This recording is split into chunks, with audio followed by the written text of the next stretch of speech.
Anyway, let's get a view on Europe. Should we be in? Should we be out? There was going to be a speech by the Prime Minister David Cameron. He is minded, it would appear, to give you and me a referendum on Europe. So, let's start the debate now. I'm joined in the studio by Dr. Razvan Constantinou. Is that right? Constantinescu. There you go. Right. I'm glad. Thank you for that. And also joined on the line by Nikki Sinclaire, an MEP for the Midlands. Nikki, good morning to you. Good morning. So, in or out? I firmly believe that we should leave the European Union, but most of all, I think it's about time now the British people had their say whether we should be in or out. We haven't had a referendum since 1975, and that was a retrospective referendum, and that referendum was about an economic trading area. We've moved beyond that now. You know, we're now citizens of the European Union. They make a significant portion of our laws. We're the second largest net contributors to the EU, some £53 million a day, and I think it's about time that we decided our relationship with Europe once and for all, and I think that relationship would be better off leaving. OK. Razvan? Well, we feel quite the contrary. We feel that Britain has shaped European continent, European Union as it is in many more ways than any other country in Europe. It would be a tremendous waste of potential if suddenly, when indeed Europe is encountering difficulties, we abandoned the complex relationship that we have. We abandoned the fight for our benefits, for our promotion of our values there in Europe, and we put at risk, quite frankly, a tremendous amount of jobs, of advantages that we're getting from accessing a 10 trillion pounds market, a market of 500 million people. It would be absolutely, we feel, irresponsible if we withdraw ourselves from these opportunities. It comes down to this fundamental argument that Nikki Sinclaire has outlined this morning. We didn't vote for this in 1975. We voted for a common market, and this was a construct that until 1969, the French didn't even want us in it in the first place. So here we are talking about something that we didn't vote for in 1975, and we haven't been asked by any of our political leaders since then. Well, actually, I respectfully beg to differ that we didn't know at the time that we're entering a political... Nikki, just bear with him. A political as well as economic issue. In fact, it was in the pamphlet at the time.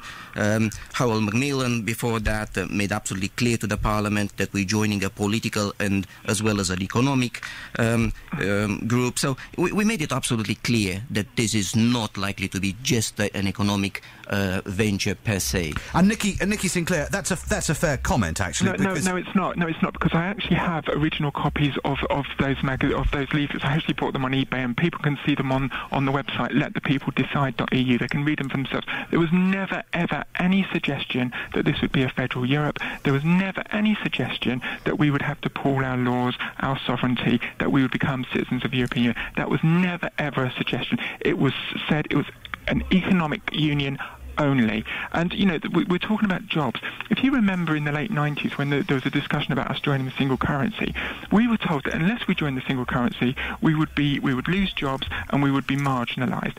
Companies like Nissan would leave Britain. We didn't join the single currency. Nissan actually invested more money. And who's in a better situation now, us or the European Union? We spend far more money from them. We buy more money. We buy more goods from the European Union than we actually sell. So, you know, it's in their interest. And the gentleman talks about how Britain has shaped the European Union. Yes, they need us. They need our £53 million a day. We need to, look, we've got loads of social problem cutbacks at home. You know, social services being cut, the council tax going up. We actually need to spend that money on our own infrastructure, on our own education. Which is all very well and good, but if you look at where we are, Nikki Sinclaire, compared to the rest of our European cousins, I mean, our unemployment is now below 8%. Let's pick a country. I don't know, Greece, above 25%. Spain, above 25%. Portugal, above 25%. We're doing very well. Is it not better to be on the train rather than on the platform? Not if you think, not if you believe the train's going to have a crash, which the euro is. Come on, the euro cannot survive. Greece cannot survive within the euro. It's only a matter of time. The only way that forward for Greece is to leave the eurozone. Well, we're not part of the euro, though, are we? We're not actually part of the euro. No, but it affects us. It affects us because we actually helped the bailout to Greece. We guaranteed funds with the IMF for 10 billion. So actually, it's 10 billion euros of British taxpayers' money. The IMF is not part of the EU. No, but we done that anyway.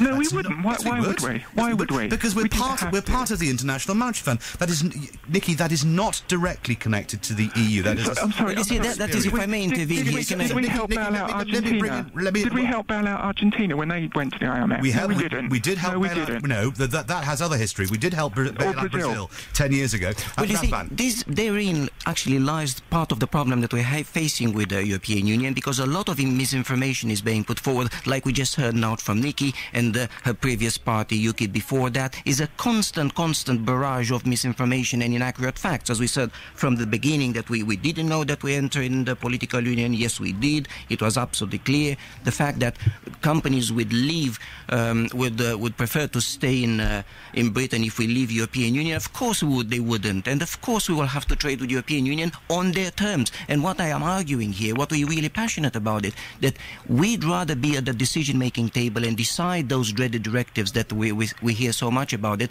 rather than being recipients of them on the outskirts of the European Union, let alone outside, if we ever were foolish enough to live it. Let's conclude this, because this is a debate that we could probably carry on until this time next year and still be talking about it. Is it now time for a referendum? Time to put these arguments, both sides of the coin, to the people of Bristol and Bath and Westmeath and say, in or out? Look, I don't feel that a referendum will be the right strategy now. As we hear, referendums can be very influenced by the misinformation, by inaccurate facts. We feel that is a distraction. We have national elections, indeed.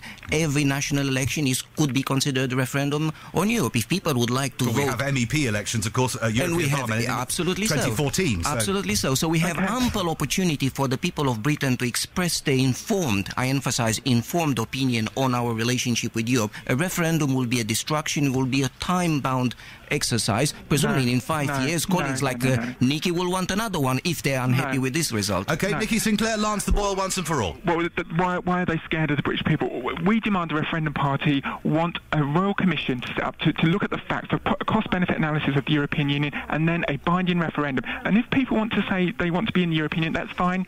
That's the end of it. But we need to let the people decide. The pro-Europeans are scared of the people. They've always lied to the people. Not at all. Absolutely no. Not at all. Let's have a referendum. No, we feel that because it's a distraction. You have elections, Nikki. You have elections, and that's why nobody votes for you in the national elections. That's when hardly everybody considers you other than a one-issue party, because you have anything to contribute to the debate. Sorry, my party's never stood in an election. But nonetheless, yes, you will stand in the European election, presumably, unless you want to relinquish your seat. We will be standing in the European election, and we'll be giving people the chance to say no, that they and want that opportunity, people would vote for you or not. Well, Nikki, why are you an MEP?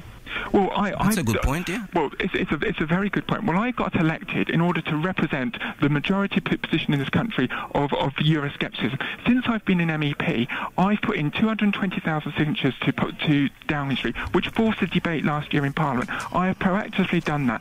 I'm better there as an MEP, standing up for small businesses that are heavily regulated by the European Union, rather than having a pro-European MEP that just sells our businesses down the drain. OK, thank you very much for joining us both. Nikki Sinclaire, MEP from the Midlands, and Razvan Constantinescu. Is that right? Perfect. Yay, see? Only took me 2 run-ups. Thank you very much for joining me this morning from the European Movement in Bristol.